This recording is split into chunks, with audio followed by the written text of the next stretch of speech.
The All Black legend Murray Mexted joins us again. Always a pleasure to have you on, mate. I've been looking forward to this after the two Argentina tests and before we head to South Africa. Welcome back. Thank you. Nice to be here. I don't know if I like that word legend. I think it's used too broadly, Martin. Well, in my mind, as a fan, growing up watching Wellington and the All Blacks, you qualify, sir. So I appreciate the fact that you feel a bit uncomfortable with it. Let's just say that you're a fantastic All Black who played every single match for our country until you decided that it was time to call it quits, and we appreciate that. Okay, well, thank you very much.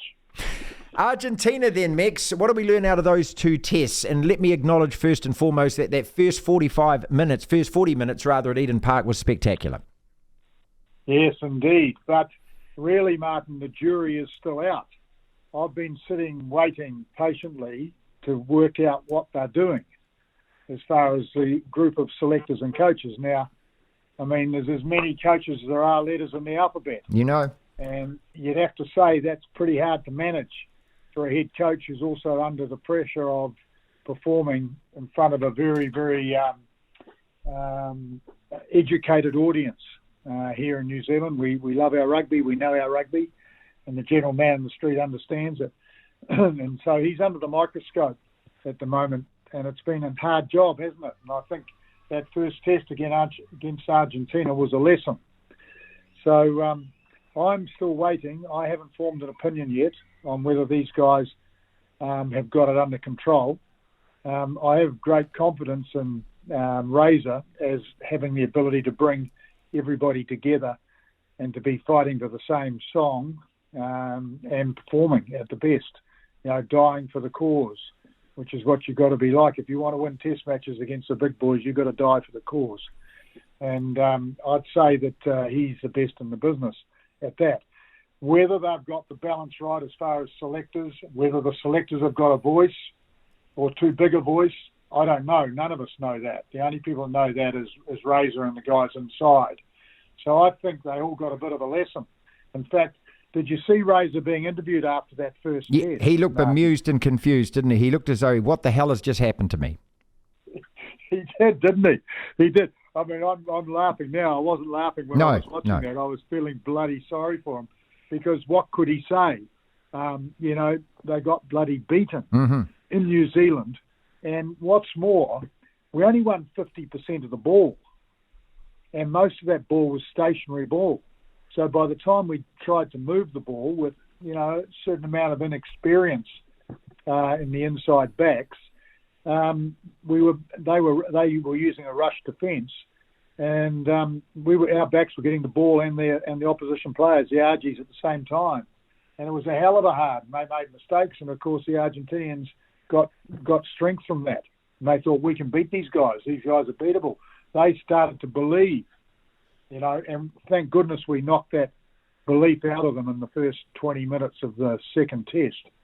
So that was a great comeback. But I must say, when they announced the second test team, I got a hell of a fright because we got stuffed up front and they didn't change anyone up front. The forced with one injury change, but they picked the same team, and then they changed the outside backs. So I was thinking, do you guys know what you're doing? We got beaten up front, not the outside backs. The outside backs were the result of being beaten up front. But anyway, they proved the point, didn't they? So they've obviously know what they're doing in that regard. But, I mean, the jury's still out for me. I'll sit and I'll watch and I'll listen. I mean, I love that. I love this part of the game. It's a complex game. It's not a simplistic game. And you've got to get it all right. And, so this is intriguing as far as I'm concerned. As long as we don't lose our sort of aura, the sweet aura that this All Black team has had for 100 years. Thank you for saying that, because that's the point that I want to make. And it's only yourself and Justin Marshall who seem to be banging this particular drum at the moment. Mex, I don't tolerate any All Black loss, and I still sulk about every All Black loss. And beating Argentina after losing to Argentina doesn't cover up the fact for me that we lost to Argentina at home, conceded 38 points and 4 tries. I'm still of the mindset that I want the All Blacks to win every goddamn game that we play, because that is what players like you and the players before you, that is what you built up. If you want to call it a brand, that's what the brand is built upon. So, we seem to be in a lifestyle, in a media, in a marketplace, in a social media a love fest at the moment that, it's okay to lose test matches, and I don't believe that it is. This same group of players, mate, has lost 13 test matches in 5 years and drawn 2. Now, that's a failure if you're an All Black, isn't it? It is indeed. Absolutely a failure. And, the more you batter that aura that we had, the harder it is for these guys. And the other thing is, I don't think it makes any difference whether the game is professional or pre-professional, because so many people have asked me over the last 20 years, geez, you played before they had money, didn't you? And I said, yes, I did. Yes, he did. And some may say, I missed the boat, I'm too old, but I'm not so sure about whether it makes any difference. I mean, intrinsic, extrinsic motivation comes to play here, doesn't it? I mean, is there motivation with money? Is there more motivation than dying for the cause, for the All Black record that we've had for 100 years? I don't know. I don't know whether money makes a difference to that. So, this is what I want to see, and I reckon that's what Razor will get out of these guys.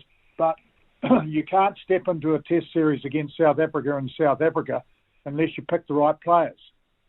You can play Argentina and New Zealand with some of the players that maybe shouldn't be in the team, but you're not going to be able to do that in South Africa at altitude, which nobody's mentioned yet. Everyone seems to forget about altitude. And altitude, I played in South Africa for several years. And every time you go from the coast up to the high veld, you're an asthmatic by the time 10 minutes into the second half comes. And it's a real big deal. No one seems to be talking about that. The chances of beating South Africa at Ellis Park in the next game are highly unlikely for all those punters who want to go out and throw their money away on gambling, because this is going to be a tall order. The South Africans are hot, and they have got big men. They have got big men who are hard, and both Argentina and Australia lack the size and the hardness that we will run into in Ellis Park. Murray Mexted is with us. Played over 70 games for the All Blacks, and that was back in a day where you played test matches and midweek matches, represented our country with such pride for over a decade. All right, Mex, let's look at that South African side. And against Australia, we saw some innovation from them. I mean, we saw, wingers throwing the ball in. We saw, Sia Khaleesi playing almost like an outside centre in rugby league role. We saw them attacking from deep in their own half, which they very rarely do. But then, at the end of the match against Perth, when the scores were almost level and the rain was coming down, they said, right, let's just rolling maul. And they went bang, bang, bang and scored 3 rolling maul tries. So a long-winded question, but what do you expect of them, how they're going to play against us? Is it more the latter? Is it more that forward smashing dominance? I think that was a good synopsis. Thank you. Martin. Thank you. Very good. Thank you. I mean, Rassie Erasmus has shown the way, I reckon. And I think that Razor's aware of this. I mean, just can't wait to hear the All Black team named for this next test against South Africa. I'm sitting on the edge of my seat waiting. And, you've got to get some big men in there. And so some of those players, if you look at our back five in the scrum, how many line-out forwards have you got that can compete against South Africa? Or compete in the air for possession, because the game's all about possession, particularly if you're playing a team like South Africa at altitude. You've got to have the ball. Certainly got to have the ball going forward if you can. And to go forward with the ball, you've actually got to have some big men. And if you look at it, you need 2 locks, and I'll give you an example. Whitelock and Retallick would be bloody great to have in those positions, but they're gone. So you've got to replace them with big men.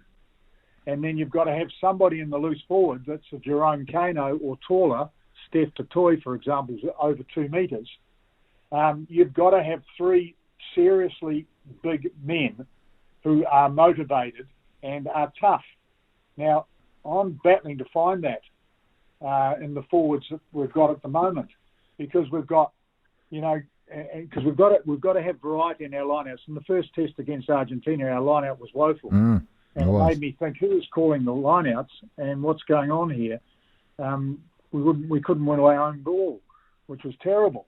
And it was better than the second test. But did you notice, apart from your summary before, did you notice that they threw the ball to about 4 different people in the lineout? So Blackadder had a crack, Artie had a crack. Sam Darry. Both locks had a go. Both locks had a crack. That's 4. And they probably did a sneaky one to the front to one of the props at one stage, I think, didn't they? There was 5. So they're moving it around, but, you've also got to have a bit of elevation and size to do that. And I'm not sure we've got enough at the moment. Darry's big, but the second lock is at the moment is only 1.97 m, and the 2 Springbok locks will be 2.07 m and 2.04 m probably. Good God, they're gigantic though. That's huge. Yeah, they are. That's enormous. And then they've got Steph Dettori, who's about 2.01 m or 2. And, you've got to be able to match that. You've got to match fire with fire if you're playing at altitude in Johannesburg.